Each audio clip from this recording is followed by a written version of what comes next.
Very good afternoon with Olivia Quay. I'm Haryanto Diman with the latest developments in the US presidential election. More than 24 hours since polls closed, but a winner hasn't been decided. Now, President Donald Trump has 214 electoral votes, while Joe Biden stands at 243. Now, the magic number, of course, that they need to win the presidency is 270. But some projections have Biden as far as 264 after overnight wins in the key states of Michigan, Wisconsin and Arizona. Well, joining us once more is Yong, former U.S. Bureau Chief for the Straits Times, and Nirmal Ghosh, U.S. Bureau Chief, live in Washington, D.C. So let's pick up from where we left off yesterday, Jeremy and Nirmal, with the three blue wall states of Michigan, Wisconsin and Pennsylvania. Michigan and Wisconsin, they've been called for Joe Biden, as well as Arizona, according to some news organizations. Projections say those wins put him at 264, just 6 short of the 270 electoral votes that he needs to be the president-elect. So there are still a handful of states that, that could decide the race. So Jeremy, which is the next key one that we should be looking out for? Yeah, okay, before I get to that, maybe I should clear up some of the numbers because depending on which outlet you go to, you're going to see a different number. Most outlets, I would say, have it at 253. If you go to the ST website, where we take from Reuters, you will see it at 243. Where that 10-vote difference, what is that? That is Wisconsin. So Wisconsin is very, very close right now, but most outlets, because practically all the vote has been counted in Wisconsin. So most outlets have called it. I think 5 out of the 7 that do make these predictions, 5 of the 7, have called Wisconsin for Joe Biden. But Reuters, the one that is supplying the data for the Straits Times website, has not. So that's why you will see on the ST website, we have Joe Biden at 243, not 253. If you see a website that has Joe Biden at 264, that's because that includes 11 from Arizona. Arizona has been called by Fox News and AP, but not the others. So that's why, depending on where you go, you're going to see different numbers. But I mean, all of it does add up to Biden being very, very close to the 270 he needs. Now, if you want to talk about which states we want to look at today. So this really has been an election like no other, especially in the way it has swung. I would say day one in the US, election day, Republicans would have felt pretty good about themselves. This map was much redder than it was. It's much bluer today than it was yesterday. Yesterday, Trump was leading in Wisconsin, Michigan. He is still now leading in Pennsylvania, North Carolina, and Georgia, but the trends and the dynamics are different. So if yesterday I kept banging on about Wisconsin, Michigan, and Pennsylvania, today I say we put that aside for now and look at Arizona and Georgia. I think those two are the key ones today for 2 different reasons. You see Arizona in light blue as Biden leading, and Georgia in light red as Trump leading. Both are still leading, but both of them are having their votes, having their margins in the lead narrow. And so it's 2 states that are not following the trend exactly. So Georgia, I would say, is following the trend where day 1 was very Republican, and then day 2, as the mail-in ballots were being counted, Georgia became increasingly competitive. Trump was leading there by a few 100,000 votes yesterday. Today, you wake up, the lead is 30,000. So clearly the gap there is narrowing. Biden is catching up, and he has momentum in Georgia. In Arizona, is the complete different story. Biden had a few 100,000 vote lead in Arizona yesterday. Today, as more votes are getting counted, the lead is down to about 80,000. So Trump is feeling good about Arizona, probably, and Biden is probably feeling good about Georgia. So those 2 states now could be the ones that decide who gets to be the next president. For these 2 states, is it like what we've seen in Michigan, Wisconsin and Pennsylvania, where the mail-in ballots get counted later than the in-person votes? Yes, that is the case in both states, although the dynamic is slightly different. Right. So in Georgia, a lot of the ballots being counted now are mail-in ballots. that heavily favor Democrats. In Arizona, it's not just mail-in ballots, it's ballots that were dropped off on the day into boxes on the day off. And the thinking there is that one favors Republicans slightly. Yep. Right, Jeremy, yesterday we talked about the trajectory to the White House. Let's focus on that again today. What are now, seeing the map right now, and Yes. with, we are getting more results in as compared to yesterday, but of course we're still not there yet. Yes. What are the different paths to the White House? You mentioned that, of course, Biden is edging closer to that magic number 270, but Trump can still win. So tell us, what are the permutations for this? Okay, so if we could have a look at the map. Yesterday, the magic number I gave you was 36.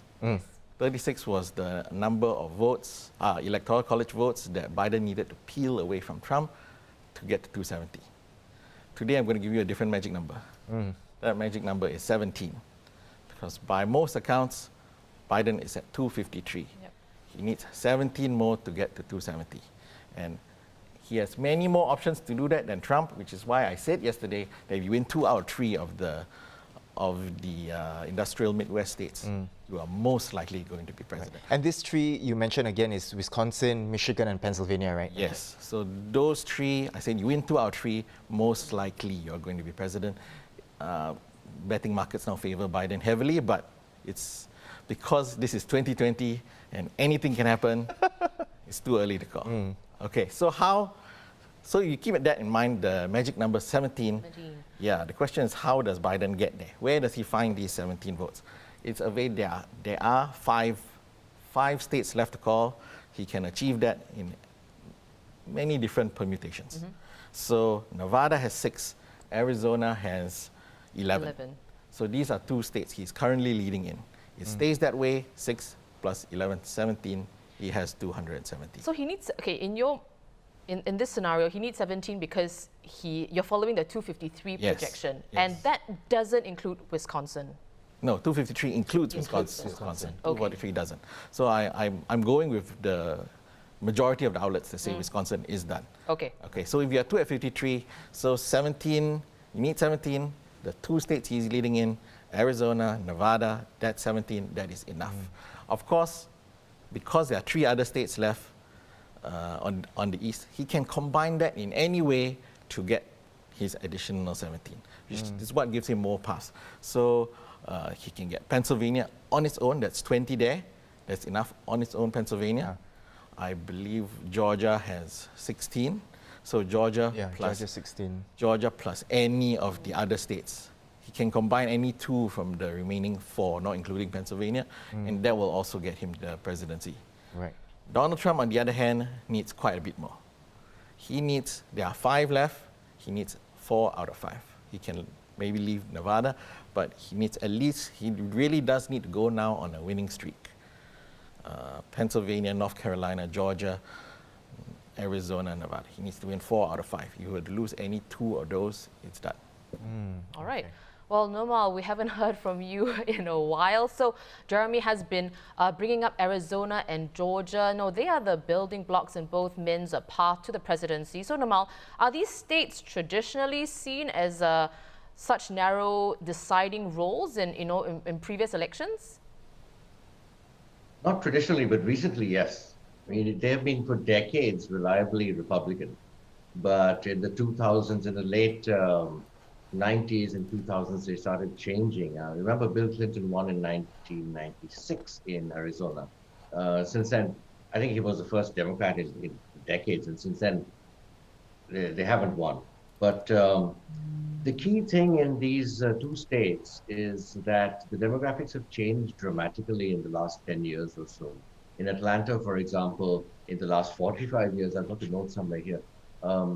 In the past 45 years, the non-white population has doubled from 22% to 44%. And the population in itself has also expanded. So the non-whites have doubled. And not only that, but the segregation has come down. So in America, typically in cities, you find they're somewhat segregated ethnically and whatnot.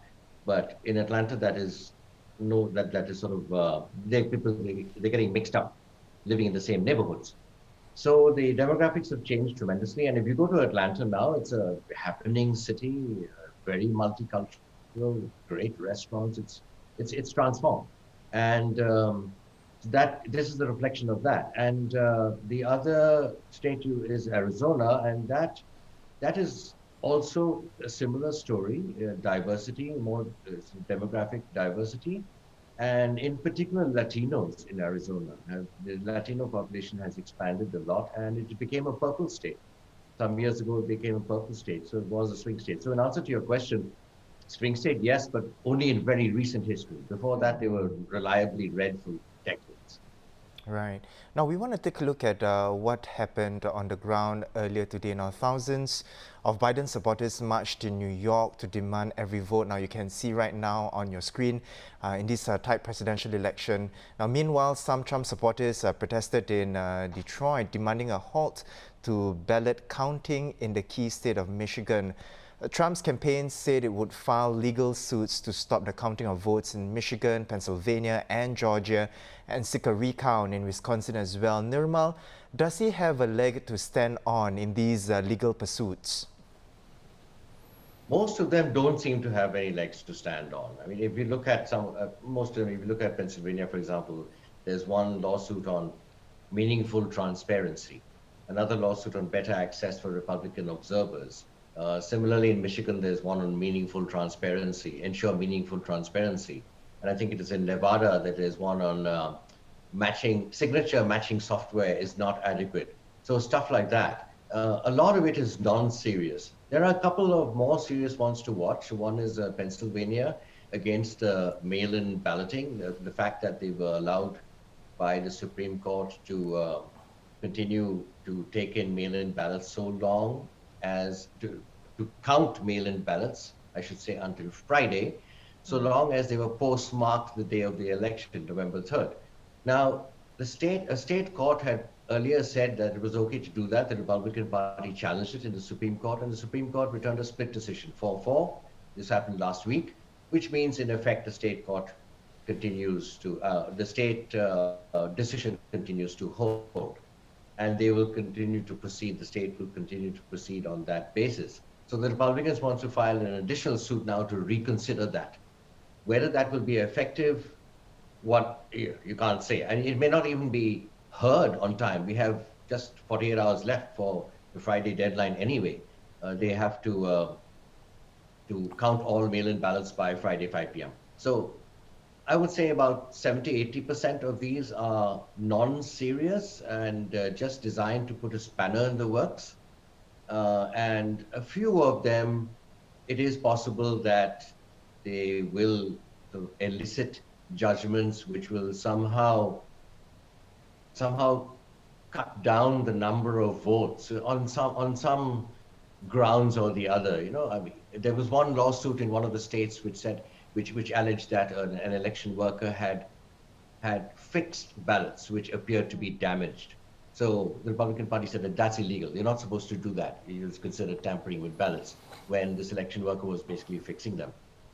So, and this was just a few hundred ballots. So things like that could elicit some judgments which would cut down the number of ballots, disqualify ballots basically, and that would, the Republican Party now in these states needs to cut down the Democrats' vote share. Anything will help. A few hundred even will help. So they're just throwing a lot of lawsuits around, a blizzard of lawsuits around, in the hope that some will stick.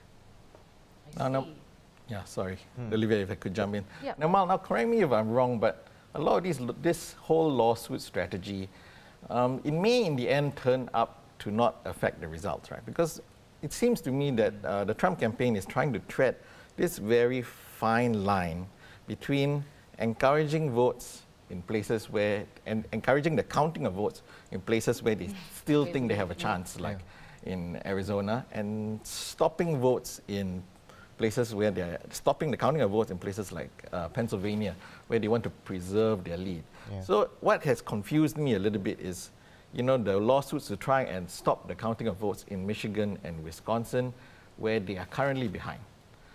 Normally, if we look at the last time there was a lot of lawsuits, that was in the 2000 election between Al Gore and George Bush. You try and stop the counting when you are ahead. So what do you think the Trump strategy is in Wisconsin, in Michigan, where they have all these lawsuits that try and stop the vote count, but they are behind. If they were to stop counting today, they would lose.